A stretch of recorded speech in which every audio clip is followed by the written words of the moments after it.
എല്ലാവരും കഴിക്കാനായി ടേബിളിൽ വന്നിരുന്നു. പക്ഷെ അപ്പോഴും ഡാനി വന്നില്ല. ഡാനിയെ വിളിക്കുവാനായി മുകളിലേക്ക് കയറാൻ പോയതും താഴേക്കിറങ്ങി വരുന്ന ഡാനിയെയാണ് നന്ദു കണ്ടത്. നന്ദു ഡാനിയെ നോക്കിയൊന്ന് പുഞ്ചിരിച്ചു. എന്നാൽ അവൻ അവളെ കണ്ട ഭാവമില്ലാതെ താഴേക്കിറങ്ങിപ്പോയി. ഡാനി ഇരുന്നതും നന്ദുവും രാധമ്മയും എല്ലാവർക്കും ആഹാരം വിളമ്പി. ഡാനിയോടൊപ്പം നന്ദുവും കഴിക്കുവാനായിരുന്നു. മോനെ, സാമും പപ്പയും എന്നാ വരിക? നിന്നെ അവൻ വിളിച്ചിരുന്നോ? സാറ ഡാനിയോടായി ചോദിച്ചു.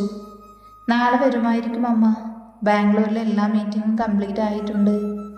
അപ്പോഴും നന്ദു ആരെയും നോക്കാതെ കഴിച്ചെണീറ്റ് പാത്രവുമായി അടുക്കളയിലേക്ക് പോയിരുന്നു. നന്ദുവിന് പിന്നാലെ തന്നെ ഡാനിയും എണീറ്റ് പോയി. വല്ലാത്ത പകയാണ് ജനിക്ക് നന്ദുവിനോട് ആ നിമിഷമൊക്കെ തോന്നിയത്. നന്ദു പോയതിനു പിറകെ ഡാനിയും എഴുന്നേറ്റ് പോയത് ജനിക്ക് തീരെ ഇഷ്ടപ്പെട്ടില്ല.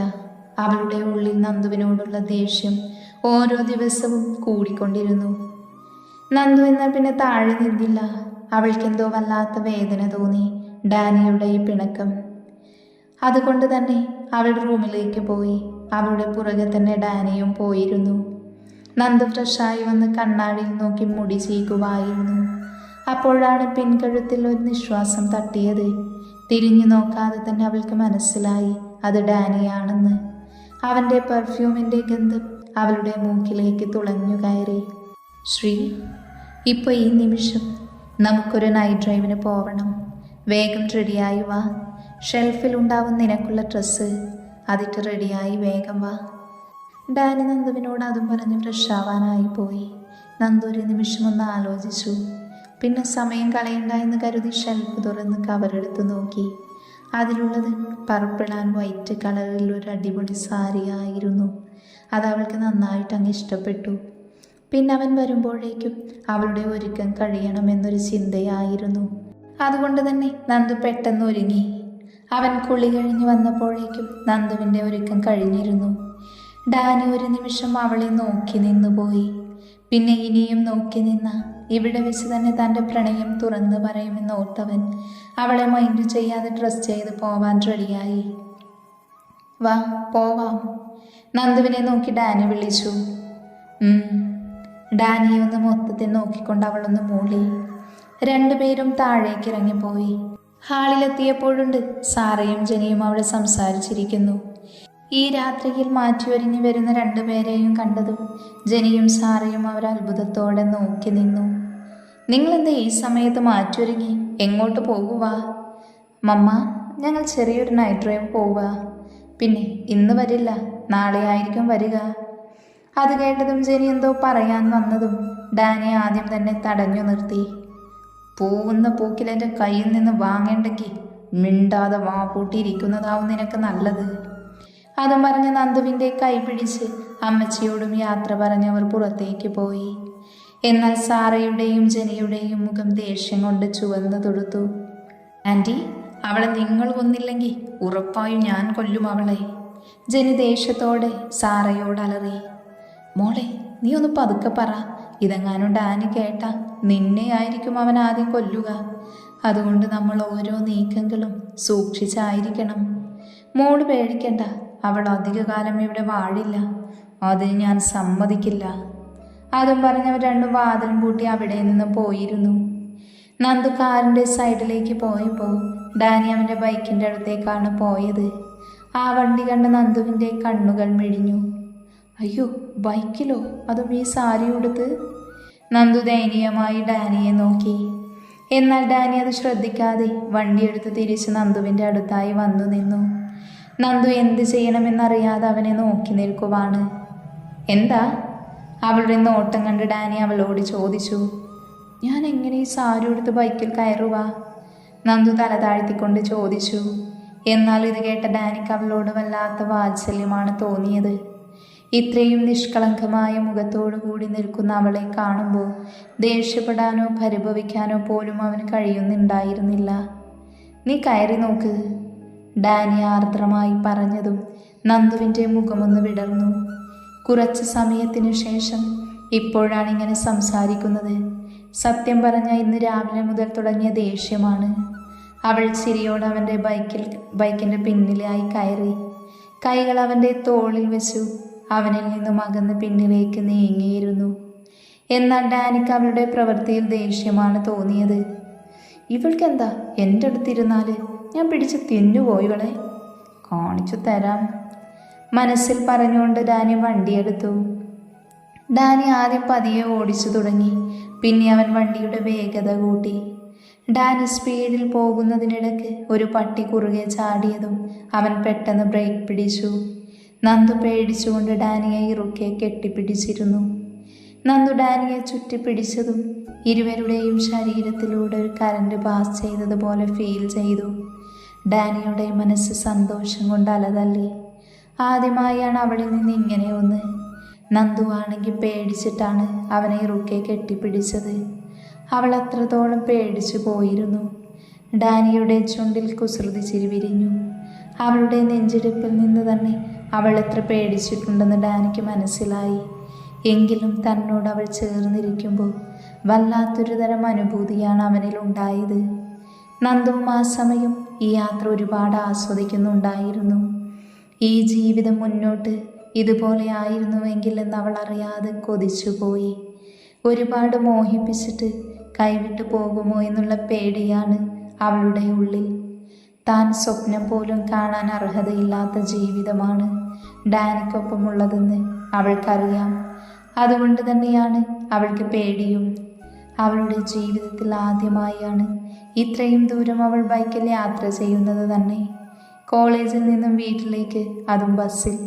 ബൈക്കിലും യാത്ര ചെയ്തിട്ടില്ല. ഒരുപാട് നേരത്തെ യാത്രയ്ക്ക് ശേഷം ഡാനി ബൈക്ക് നിർത്തിയതും അവൾ ചുറ്റുമൊന്ന് നോക്കി. നല്ല മനോഹരമായൊരു സ്ഥലം, ഒരു കായൽ ഏരിയയാണത്. അതുകൊണ്ട് തന്നെ ഒരു പ്രത്യേക ഭംഗിയുണ്ടായിരുന്നു. അതും ചുറ്റും ലൈറ്റും പിന്നെ റൂം ഗ്ലാസും ആയതുകൊണ്ട് തന്നെ പുറത്ത് നിന്നാൽ തന്നെ ഉള്ളിലേക്ക് കാണാം.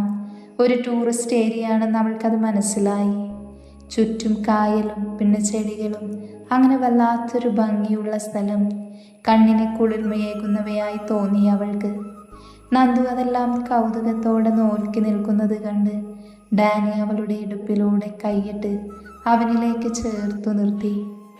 എങ്ങനെയുണ്ട് പെണ്ണിൻ്റെ സർപ്രൈസ്, ഇഷ്ടായോ നിനക്ക്? ഡാനി ചോദിച്ചതും നന്ദു ഒന്ന് മൂടിക്കൊണ്ട് അവളുടെ സന്തോഷം അറിയിച്ചു. എന്നവാ അകത്തേക്ക് പോവാം, ഇന്നിവിടെ നീയും ഞാനും മാത്രമേ ഉള്ളൂ. ഡാനി അവളെയും പിടിച്ച് മുന്നിലേക്ക് നടക്കുന്നതിനിടയിൽ നന്ദുവിനോടായി പറഞ്ഞു.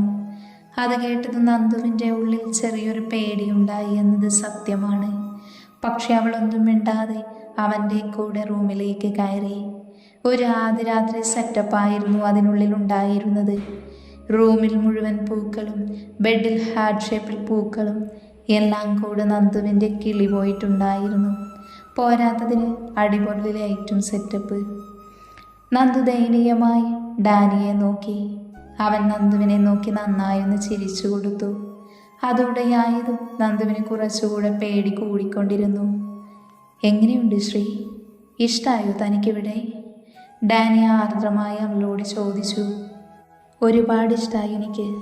ആദ്യമായിട്ടാണ് ഞാൻ ഇങ്ങനെയൊക്കെ കാണുന്നത്. ഇതൊക്കെ എപ്പോൾ സെറ്റാക്കി? അവളുടെ സംശയം അവൾ അറിയാതെ ചോദിച്ചു പോയി. അതൊക്കെ ഞാൻ സെറ്റാക്കി മോളെ. ശ്രീ, എനിക്ക് നിന്നോട് കുറച്ച് കാര്യങ്ങൾ പറയാനുണ്ട്. പക്ഷേ എല്ലാ കാര്യങ്ങളും പറയാനായിട്ടില്ല. അതിനെ കുറച്ച് സത്യങ്ങൾ കൂടെ എനിക്ക് തെളിയിക്കാനുണ്ട്. അതുകൊണ്ട് അത് പറയുന്നില്ല. പക്ഷേ നമ്മുടെ രണ്ടുപേരുടെയും ഇടയിലുള്ളത് അത് പറഞ്ഞ് ക്ലിയറാക്കണം. അതിനാണ് ഞാൻ ഇങ്ങോട്ട് കൊണ്ടുവന്നത്. ഇനിയും അത് പറഞ്ഞില്ലെങ്കിൽ അതാകെ പ്രശ്നമാണ്. നന്ദുവാണെങ്കിൽ എന്താവും ഇനിയും തെളിയാനുള്ള സത്യമെന്ന ആലോചനയിലായിരുന്നു. ഡാനി നന്ദുവിനെ നോക്കിയപ്പോൾ അവൾ ഭയങ്കര ആലോചനയിലാണ്. അത് കണ്ടതും അവന് മനസ്സിലായി താൻ ആദ്യം പറഞ്ഞതിൻ്റെ ഷോക്കിലാണ് അവളെന്ന്. ശ്രീ, നീ ഇപ്പം എന്താ ആലോചിക്കുന്നതെന്ന് എനിക്കറിയാം. ഞാൻ നേരത്തെ പറഞ്ഞതല്ലേ, അത് നീ ഇപ്പം മറന്നേക്ക്. ആരോടുമൊന്നും നീ ഇതിനെപ്പറ്റി ചോദിച്ച് കുളമാക്കരുത് കേട്ടോ. അത് കേട്ട് നന്ദു അവനെ നോക്കി ഒന്ന് വിളിച്ച് കാണിച്ചു. എനിക്കറിയാലോ പെണ്ണെ നിന്നെ. ഇപ്പം നമ്മൾ ഇവിടെ വന്നത് ഈ കാര്യങ്ങൾ സംസാരിക്കാനല്ല. ഡാനി പറഞ്ഞുകൊണ്ട് കുസൃതിയോട് അവളെ നോക്കി. ഡാനിയുടെ ആ ഭാവം കണ്ട് നന്ദു അറിയാതെ ഉമിനീരിറക്കി പോയി. പിന്നെ എന്തിനാ വന്നേ? നന്ദു വിറയലോടെ ചോദിച്ചു. നന്ദു ചോദിച്ച് പൂർത്തിയാക്കും മുന്നേ ഡാനി അവളെ തൻ്റെ നെഞ്ചിലേക്ക് ചേർത്ത് വരിഞ്ഞു മുറുകിയിരുന്നു. ഡാനി നന്ദുവിനെ ഇറുക്കെ കെട്ടിപ്പിടിച്ചതും നന്ദു ഞെട്ടിപ്പോയി. പെട്ടെന്ന് അവനിൽ നിന്നും അങ്ങനെ ഒരു നീക്കം അവൾ പ്രതീക്ഷിച്ചിരുന്നില്ല. നന്ദു അല്പനേരം പ്രതികരിക്കാതെ അങ്ങനെ തന്നെ നിന്നുപോയി. പെട്ടെന്ന് അവൾ ഡാനിയെ തന്നിൽ നിന്നും അടർത്തി മാറ്റാൻ നോക്കിയതും ഡാനി അതിന് സമ്മതിക്കാതെ ഒന്നുകൂടെ അവളെ മുറുക്കി തന്നിലേക്ക് ചേർത്ത് പിടിച്ചുകൊണ്ട് പറഞ്ഞു, ശ്രീ, ഒരു 2 മിനിറ്റ് മിണ്ടാതെ നിൽക്ക്. എനിക്ക് നിന്നോട് വളരെ പ്രധാനപ്പെട്ട ഒരു കാര്യം പറയാനുണ്ട്. ഡാനി അല്പം ദേഷ്യത്തോടെ പറഞ്ഞതും നന്ദു മിണ്ടാതെ നിന്നു. എന്താവും ഡാനിക്ക് തന്നോട് പറയാനുള്ളത് എന്നുള്ള ആകാംക്ഷയായിരുന്നു അവൾക്കുള്ളിൽ. ഡാനി ഒരു ദീർഘശ്വാസം എടുത്തു. എന്നിട്ട് അവളെ തന്നിൽ നിന്ന് അകർത്തി മാറ്റി അവിടെ ചുറ്റുമുള്ള കർട്ടനെല്ലാം വലിച്ചിട്ടു. ഗ്ലാസ്സല്ല പെണ്ണെ, നമ്മൾ ചെയ്യുന്നതേ ഇവിടെ ടൂർ വന്ന മറ്റു കപ്പിൾസ് കാണില്ലേ? ഡാനി ഒറ്റക്കണ്ണിറുക്കി നന്ദുവിനെ നോക്കി പറഞ്ഞു. അത് കേട്ട് നന്ദുവിൻ്റെ ഹൃദയം പടപെടാൻ വെടിക്കാൻ തുടങ്ങി. ഡാനി എല്ലാം ക്ലിയർ ആണോ എന്ന് ഉറപ്പുവരുത്തി നന്ദുവിൻ്റെ അടുത്തേക്ക് നടന്നു. നന്ദു ഡാനിയെ ആകാംക്ഷയോടെ നോക്കി നിൽക്കുവാണ്. ഡാനി നന്ദുവിനെ തന്നെ നോക്കിയിരുന്നു. അവൻ്റെ നോട്ടം അവൾക്ക് വല്ലാത്തൊരു പരവേശം പോലെ തോന്നിച്ചു. ഡാനി അവളെ നോക്കി പുഞ്ചിരിച്ചുകൊണ്ട് പറഞ്ഞു തുടങ്ങി, ശ്രീ, ഞാൻ ഈ പറയുന്ന കാര്യങ്ങളെല്ലാം വളരെ ആത്മാർത്ഥമായിട്ട് പറയുന്നതാണ്. തന്നെ പറ്റിക്കുവാനോ ചതിക്കുവാനോ അല്ലെങ്കിൽ വാശി തീർക്കുവാനോ അങ്ങനെ ഒന്നുമല്ല. ഇനി നിന്റെ വായിൽ നിന്ന് അത്തരത്തിലുള്ള വാക്കുകൾ ഞാൻ കേൾക്കരുത്. വെറും വാക്കു പറയുന്നതല്ല ഞാൻ. നീ ഞാൻ പറയുന്നത് മുഴുവൻ കേൾക്കണം. ഡാനി ഗൗരവത്തോടെ അവളെ നോക്കി പറഞ്ഞു. ഡെവിച്ചൻ പറഞ്ഞു, ഞാൻ കേൾക്കുവല്ലേ? നന്ദു പുഞ്ചിരിയോട് അവൻ അനുവാദം നൽകി. ഡാനി അവളുടെ മുന്നിൽ മുട്ടുകുത്തിയിരുന്നു. ആ നിമിഷം തന്നെ അവൻ പോക്കറ്റിൽ നിന്നൊരു ബോക്സ് എടുത്ത് കയ്യിൽ പിടിച്ചു. എന്നിട്ടത് തുറന്ന് അവളുടെ മുന്നിലേക്ക് നീട്ടിക്കൊണ്ട് പറഞ്ഞു തുടങ്ങി, I love you Sree, be mine, not just for a season but for every sunrise and every sunset of my life. I want the first thing I see every morning when I open my eyes to be you, and before I close them every night, I want the last face I see to be yours. I want every day of my life to beginning with you and end with you. No matter what life brings, stay my side, hold my hand, and never let me go. I don't just want you in my life, I want you for the rest of my life. Danny പറഞ്ഞു കേട്ടതും വിശ്വസിക്കാനാവാതെ നന്ദു അവനെ തന്നെ ഉറ്റുനോക്കി. അവൻ്റെ ഓരോ വാക്കുകൾ കേട്ടിട്ട് അവളുടെ കണ്ണുകൾ നിറഞ്ഞു തൂവി. നന്ദുവിന് എന്താണ് സംഭവിക്കുന്നത് എന്നോ എന്താണ് തൻ്റെ മനസ്സിലെന്ന് പോലും അവനോട് എന്തു തുറന്നു പറയണമെന്നോ കഴിയാത്ത വിധം അവൾ സ്തംഭിച്ചു നിൽക്കുകയായിരുന്നു. ഇപ്പോൾ ഇങ്ങനെ ഒരു തുറന്നു പറച്ചിൽ അവൾ സ്വപ്നത്തിൽ പോലും വിചാരിച്ചിരുന്നില്ല. ഡാനി അപ്പോഴും അങ്ങനെ തന്നെ ഇരിക്കുവാണ്. എൻ്റെ ശ്രീ, എൻ്റെ ചോദ്യത്തിന് മറുപടി തന്നില്ല. എന്നിട്ട് വേണം പെണ്ണെ എനിക്ക് എണീക്കാൻ. എൻ്റെ കാല് വേദനിക്കുന്നു. എന്നാൽ ഇതൊന്നും നന്ദു കേൾക്കുന്നുണ്ടായിരുന്നില്ല. ഡാനി തന്നെ സത്യസന്ധമായി സ്നേഹിക്കുന്നുണ്ടാവുമെന്ന് പോലും കരുതിയിരുന്നില്ല അവൾ. ഫ്രണ്ട്സ് ആകാമെന്ന് പറഞ്ഞപ്പോൾ എപ്പോഴും ഒരു നല്ല സൗഹൃദത്തിന് വേണ്ടിയായിരിക്കും തന്നെ ചേർത്ത് പിടിക്കുന്നത് എന്നാണ് അവൾ കരുതിയത്. പക്ഷേ ഇങ്ങനൊരു പ്രപ്പോസൽ അവൾ ഒട്ടും പ്രതീക്ഷിച്ചില്ല. നന്ദുവിൻ്റെ കണ്ണു തുറച്ചുള്ള നിൽപ്പ് കണ്ട് ഡാനി അവളോട് വീണ്ടും ചോദിച്ചു, ശ്രീ, പ്ലീസ് ആൻസർ മീ. അതെനിക്കറിയില്ല, നന്ദു വിക്കലോടെ തന്നെ പെട്ടെന്ന് പറഞ്ഞു. എന്താ നിനക്കറിയാത്തത്? ഡാനി കുറുമ്പോടെ ചോദിച്ചു. അത് പിന്നെ ഡേവിച്ചായന് ശരിക്കും എന്നെ ഇഷ്ടമാണോ? അവൾ വീണ്ടും ചോദിച്ചു. നിന്നെ വീട്ടിൽ നിന്ന് ഇത്രയും ദൂരം കൊണ്ടുവന്ന് ഇവിടെ എങ്ങനെ സെറ്റാക്കി നിന്നെ ഞാൻ ഇങ്ങോട്ടേക്ക് കൊണ്ടുവന്നത് ഇവിടെ നിന്ന് ഞാൻ ഇത്രയും പറയുന്നത് ശരിക്കും ഇഷ്ടമായിട്ടാണോ എന്നോ? ഞാൻ മണ്ടനായതുകൊണ്ടാണോ ഇങ്ങനെ ചോദിച്ചത്? അങ്ങനെ തോന്നിയോ നിനക്ക്? നിനക്ക് ഇതും എൻ്റെ അഭിനയമായിട്ടാണോ തോന്നിയത്? അല്ല, അങ്ങനെയല്ല. എന്തോ എനിക്ക് വിശ്വസിക്കാൻ കഴിയുന്നില്ല. നന്ദു അവൻ്റെ മുഖത്തേക്ക് നോക്കാതെ മറ്റെങ്ങോ നോക്കി പറഞ്ഞു. അത് കേട്ടതും ഡാനി അവിടെ നിന്നും എണീറ്റ് അവളുടെ കൈയെടുത്ത് അവൻ അവളുടെ വിരലിലേക്ക് അറിഞ്ഞിട്ട് കൊടുത്തുകൊണ്ട് അവൻ പറഞ്ഞു തുടങ്ങി, ശ്രീ, നിന്നെ ഓഫീസിൽ വെച്ച് ആദ്യമായി കണ്ടപ്പോൾ തന്നെ വല്ലാത്തൊരു അട്രാക്ഷൻ തോന്നിയിരുന്നു. പക്ഷെ അതൊരു വെറും ഒരു അട്രാക്ഷൻ ആയിരിക്കുമെന്ന് തന്നെയാണ് ഞാൻ വിശ്വസിച്ചിരുന്നത്. പക്ഷേ ദിവസങ്ങൾ കഴിയും തോറും നിന്റെ പ്രസൻസ് എന്നെ വല്ലാതെ സ്വാധീനിക്കാൻ തുടങ്ങി. എപ്പോഴും നിന്നെ കാണണമെന്ന് തോന്നി തുടങ്ങി. എൻ്റെ കൂടെ നീ വേണമെന്ന് ആഗ്രഹിച്ചു തുടങ്ങി. അപ്പോഴാണ് അങ്കിളിൻ്റെ മുന്നിൽ ഞാൻ ജനിയുമായി കെട്ടിപ്പിടിച്ചു കിടന്നു എന്ന് നീ പറഞ്ഞത്. എന്നെ നീ അങ്ങനെ ഒരുത്തനായാണ് കാണുന്നത് എന്ന് ഓർത്തപ്പോൾ എനിക്കത് സഹിക്കാൻ കഴിഞ്ഞില്ല. അതാണ് നീ ചെയ്ത തെറ്റിന് നീ തന്നെ ഉത്തരം കണ്ടെത്തണമെന്ന് എനിക്ക് തോന്നിയത്. പിന്നെ ജനിയെ സ്വീകരിക്കാൻ എനിക്ക് കഴിയില്ലായിരുന്നു. പക്ഷേ നിന്നെ ആ സ്ഥാനത്ത് കാണാൻ എനിക്ക് യാതൊരു ബുദ്ധിമുട്ടും തോന്നിയിരുന്നില്ല എന്നതാണ് സത്യം. നിന്നെ മിന്നുകെട്ടിയപ്പോഴും മനസ്സിൽ വല്ലാത്ത പിരിമുറുക്കം തന്നെയായിരുന്നു. നിന്നോട് ദേഷ്യവും വാശിയുമൊക്കെ ഉണ്ടായിരുന്നു. അത് കള്ളമല്ല, സത്യം തന്നെയാ. പക്ഷേ എൻ്റെ മിന്നണിഞ്ഞു നിൽക്കുന്ന നിൻ്റെ മുഖം കണ്ടപ്പോൾ വല്ലാത്ത സ്നേഹം തോന്നിപ്പോയി എനിക്ക്. പ്രണയം തോന്നി തുടങ്ങിയെന്ന് പറയുന്നതാവും ശരി. നീ എന്നിൽ നിന്നും അകന്നു നിൽക്കുന്ന ഓരോ നിമിഷവും വല്ലാതെ മിസ്സിങ്ങാണ് തോന്നിയത്. നിന്റെ അനിയത്തിമാരോടുള്ള നിന്റെ സംസാരം കേട്ടപ്പോൾ വല്ലാത്ത വാത്സല്യം തോന്നി നിന്നോട്. കുടുംബത്തിനോട് കാണിക്കുന്ന സ്നേഹവും കരുതലുമെല്ലാം എന്നെ നിന്നിലേക്ക് അടുപ്പിച്ചുകൊണ്ടിരുന്നു. നീ എന്ന പെണ്ണിനോട് എനിക്ക് ഓരോ നിമിഷവും ബഹുമാനം കൂടിക്കൂടി വന്നു. ഇത്രയും ചെറിയ പ്രായത്തിൽ തന്നെ ഇങ്ങനെയൊക്കെ അനിയത്തിമാരെ നോക്കുന്നതോർത്ത് അഭിമാനം തോന്നി. എന്നാൽ നിന്നിലെ കുറുമ്പും കുസൃതിയുമെല്ലാം ഞാൻ ആസ്വദിച്ച് തുടങ്ങിയിരുന്നു. അങ്ങനെ പല പല ഭാവങ്ങളും എനിക്ക് നിന്നോട് തോന്നിയിട്ടുണ്ട്. നീ എന്ന അനിയോടും പിന്നെ ആൽവി വന്നപ്പോൾ അവനോടുമൊക്കെ സംസാരിച്ചപ്പോൾ എനിക്ക് വല്ലാത്ത ദേഷ്യമാണ് തോന്നിയത്. നീ എൻ്റേത് മാത്രമാണ്, അങ്ങനെ മാത്രമായിരിക്കണമെന്നുള്ള വാശി എനിക്കുണ്ട്. നീ എന്നേക്കാൾ കൂടുതൽ മറ്റൊന്നിനെയും സ്നേഹിക്കുന്നതും കരുതൽ കാണിക്കുന്നതോ കുറുമ്പ് കാണിക്കുന്നതോ എന്തിന് ചിരിക്കുന്നതോ ഒന്നും എനിക്കിഷ്ടമല്ല. എല്ലാം എന്നോട് മാത്രം. എന്നോടായിരിക്കും നിൻ്റെ എല്ലാം ഓവർ ഇമോഷൻസും കാണിക്കേണ്ടത്. എന്ന് പറഞ്ഞ് ആരെയും സ്നേഹിക്കരുത്, കരുതൽ കാണിക്കരുത് എന്നല്ല ഞാൻ പറഞ്ഞത്. എല്ലാത്തിലും നിൻ്റെ മനസ്സിൽ ഒന്നാമത് ഞാനായിരിക്കണം. എന്ത് ഇമോഷൻസും കൂടുതൽ കാണിക്കേണ്ടത് എന്നോട് മാത്രമായിരിക്കണം. നിൻ്റെ ഫസ്റ്റ് പ്രയോറിറ്റി എപ്പോഴും ഞാനായിരിക്കണം. എനിക്കത്രയേ വേണ്ടൂ. ഞാൻ ഇത്രയും പറഞ്ഞതിൽ നിന്ന് എനിക്ക് നിന്നോടുള്ള വികാരം പ്രണയമാണെന്ന് നിനക്ക് മനസ്സിലായില്ല. അതോ ഞാനിപ്പോഴും അഭിനയിക്കുകയാണെന്നാണ് നിനക്ക് തോന്നുന്നതെങ്കിൽ അത് നിനക്ക് തുറന്നു പറയാം.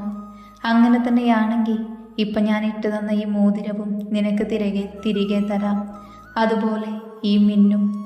കാരണം ഞാൻ ഇത്രയും പറഞ്ഞിട്ട് നിനക്കെൻ്റെ മനസ്സ് മനസ്സിലായില്ലെങ്കിൽ പിന്നെ നീ എൻ്റെ കൂടെ ജീവിക്കുന്നതിലൊരർത്ഥവുമില്ല.